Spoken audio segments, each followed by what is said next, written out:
It's time to talk about alternative rock. And so we are in the epicenter of the alternative rock explosion of the mid-90s. Wicker Park's across the street. It had been famous before alt rock. One Nelson Algren wrote The Man with the Golden Arm about shooting up in that park. It would become famous again in the 90s. Urge Overkill used to get stinking drunk a few blocks down at the Rainbow, which is one of the rare locations that we're in proximity to that's still open.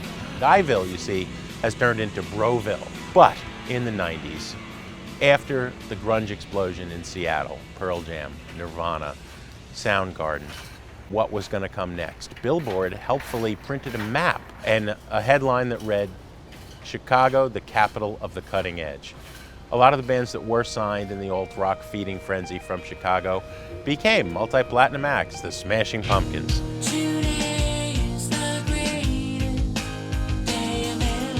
Urge Overkill had their moment in the sun.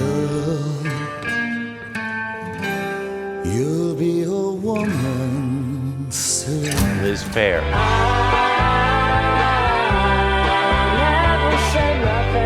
Eventually, bands like Local H, Material Issue had started a few years earlier. They had their big moment. Valerie's dancing on the room above my bed, you know. This monstrosity of suburban strip mall design replaced the building that originally was here, which was Idful Recording Studios. Brad Wood, very talented recording engineer, ran Idful. Tortoise recorded there.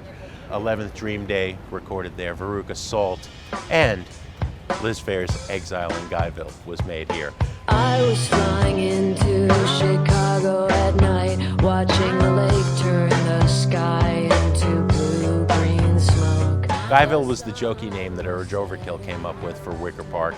Liz stole it from them.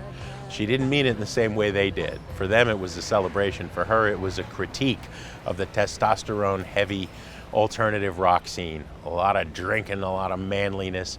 That's generalizing. Certainly there were women that would keep part of the scene. Janet Bean, 11th Dream Day. Frank had a plan, it was his master plan. Veruca Salt, and Liz herself. Liz recorded here with some of the musicians who were mainstays of the Chicago indie rock scene. Guyville made this immortal. A lot of great music made in the 90s, a lot of hype.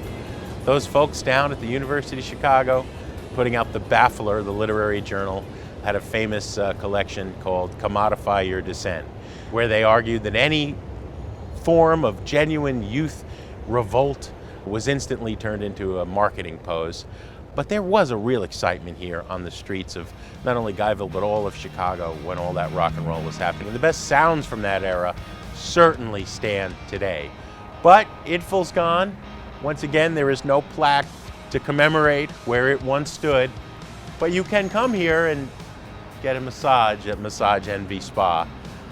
I would recommend, if you're coming here, to go to Myopic Books around the corner or get a taco at Big Star, but that's just me.